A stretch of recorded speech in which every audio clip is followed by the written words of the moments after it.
Hello everyone, this is John Morris, and last time we were together I talked about the mechanics of how to make a video, the sound, the lighting, the background, things like that.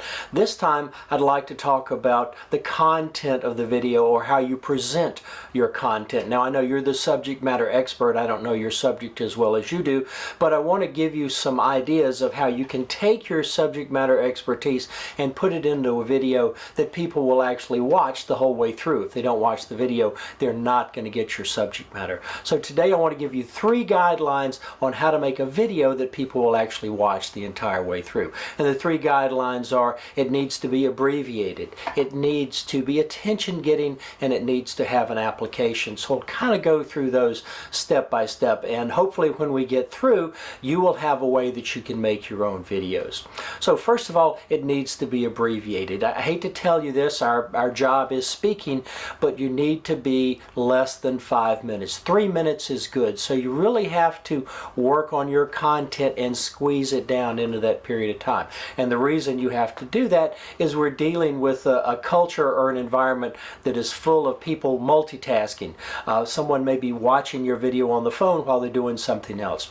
The attention span of people tends to be dropping along with all the distractions that come in. So somehow you've got to hit them while you have their attention, give them the point, and then move on to the next point very, very quickly. So think abbreviated. Think 3 minutes, less than 5 minutes. And if you notice, to get their attention, you need to break through the clutter. That's the second thing. First thing's abbreviated. Second thing's is attention. Third thing is application. And I think the Gospel of Mark is a good example of this. He punches through the clutter. Remember, people listen to the Gospel of Mark, and he needs to start with a strong beginning to get their attention. So he makes a great claim about Jesus. He says, this is the beginning of the gospel of Jesus Christ, the Son of God.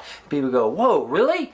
It gets their attention, and then he says, yeah, let me tell you. And it's almost like he goes through a job reference kind of thing. He says, let me give you Jesus's reference from an Old Testament prophet, and he does it. Let me give you Jesus's reference from a New Testament prophet, John, the baptizer. He gives them that. And let me tell you what God has to say about Jesus. So he hits some pow, pow, pow, pow, pow, and then he goes into the story of Jesus. So that's what you need to do. You might be able to do it with music, you might be able to do it with graphics, but you've got to hone your content down to where each word is important. And really, I spent less than 60 minutes on this video, but I spent a lot more than 60 minutes thinking about the content. But when I got done, I'll just share kind of my cheat sheet with you. I hope you can see somehow. I just have bullet points, just a few words, and that's the way you ought to talk. It needs to be attention getting, and it needs to have a punchline at least every minute, every 30 seconds might be better,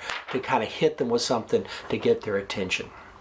The last thing you need to do is to have a great application that the students can use today. You're giving them a benefit. You're making it worthwhile to watch the video. And if you create a culture, kind of create a pattern of that, they will watch more videos and watch longer videos because they know they're going to get something out of it. So give them something they can use today. I think it might be one reason why Mark starts his gospel with the miracles. It establishes the power of Jesus, but it also shows people what they can get from a relationship with Jesus. Now, clearly miracles aren't the only thing, but just using the Gospels as an example, they show people the benefit of having a life in Christ. So you need to do the same thing with your students. Whatever you're teaching, there needs to be some application that they can use today. Now, hopefully I've helped you with that. I've given you 3 guidelines. It needs to be abbreviated, it needs to be attention getting one way or the other, and it needs to have an application. And if you create a video like that, I think you will, it may take you some time to do it, but you will have something you can use in all the rest of your classes for your academic career. So I would encourage you to at least try to do one. It's really not that difficult. Like I said, I did this video with all the graphics in less than an hour.